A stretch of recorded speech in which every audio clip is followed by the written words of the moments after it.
Joining us now is Art Del Cueto, a National Border Patrol and Council Vice President. Art showed me around the border many years ago. He's a great man, and he joins us now. Art, welcome to the program. Hey, Charlie, thank you for having me on. I appreciate it, partner. Absolutely. So, Art, you are at the border right now. Kamala Harris is making a visit to the border, something she has not done in over 3 years. What is your reaction to the Vice President's visit to the border?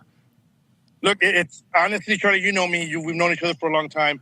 It's a photo op. It's a photo shoot. She's going into an area where the numbers have gone down in that specific area.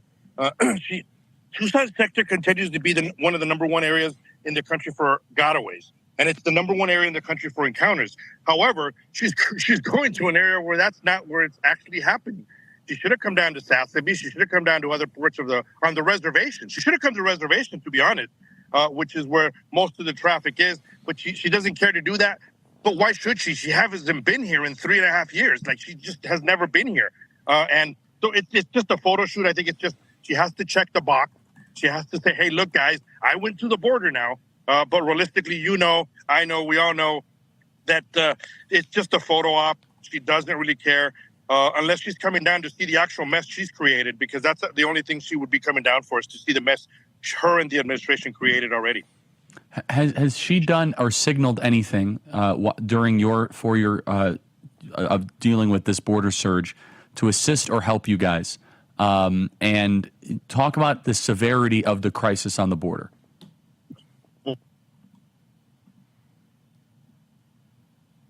Did we lose Art?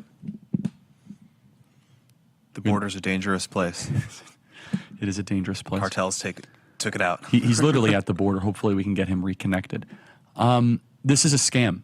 I mean, she not only has she done nothing, she has actively invited and co-sponsored the invasion of this country. It really is. There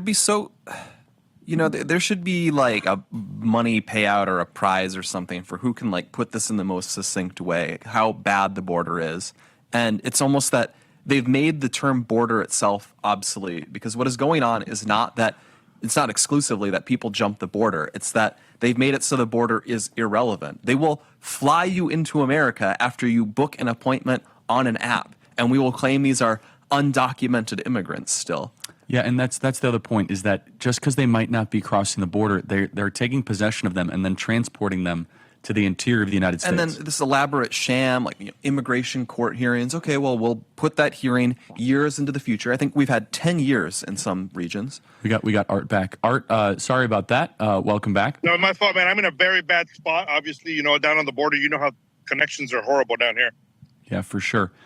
So, Art, can you describe to our audience the severity of the crisis that you're experiencing on the southern border? Look, it's chaotic. For one, just the numbers that we know. If you look at the numbers of the apprehensions, you look at the numbers of the gotaways and everything like that, it's severe. When you're looking at what's happening throughout the country with, the illegal alien crimes that are happening in different parts of the United States, away from the border in the interior.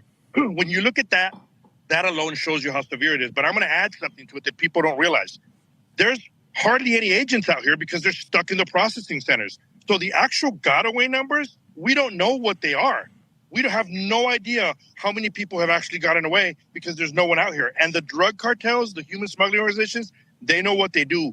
So what they do is they go ahead and flood one area with a larger group, especially out in Arizona where everything's so remote from processing centers. They'll flood that area knowing that most of the resources are not going to have to go to that area. They're going to have to worry about transport them all the way. Some of the transport to a processing center is sometimes over 2 hours away. So that whole 2 hours away where they're driving and processing, you don't have agents on the line for that time. That's where the cartels realize what they're doing. That's why at the beginning of the Biden administration, a single pill of fentanyl was a little bit over $4 a pill. Right now, under the administration, you're looking at less than 20 cents for one pill of fentanyl. And that's because they have flooded our streets with drugs. There's so much of it here. And it's happened under this administration because they've had this open border policy that we talk about all the time. I want to play a piece of tape here and get your reaction, please. Let's play cut 166.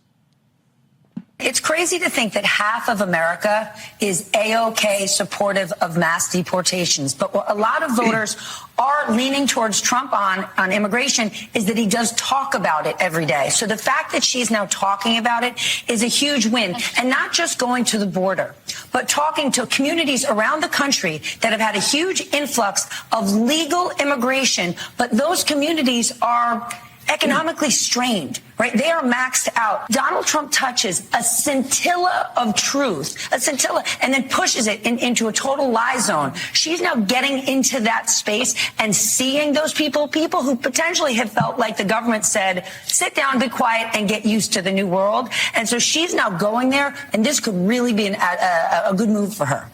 Art, your reaction to MSNBC here? She created it. That's what's crazy is that, like, she created the mess and now she's going to pretend she's going to fix it. Well, it's your mess. It's kind of like a child when he makes a mess at home. Yeah, you got to clean up your mess. She's ignored the mess that she left behind. She's ignored this mess for 3.5 years. Their policies are the ones that created everything. And I'll be honest, when they start pointing the finger at President Trump and start saying, oh, he just gets a small piece. No, look, the facts are, under this administration, our border has been more chaotic than under any other administration. That's the reality. Drugs have been pouring into the country more so than any other administration. That's a reality. There's no, like, picking facts here and there. That's the actual truth of what's happening. Donald Trump lowered the numbers just by rhetoric alone when he first took over office, and he handed over a border that was way more in control than what we're seeing now. Again, this mess has been created by them. And when you're talking about mass deportation, we're talking about going and finding the people that actually claimed a type of asylum.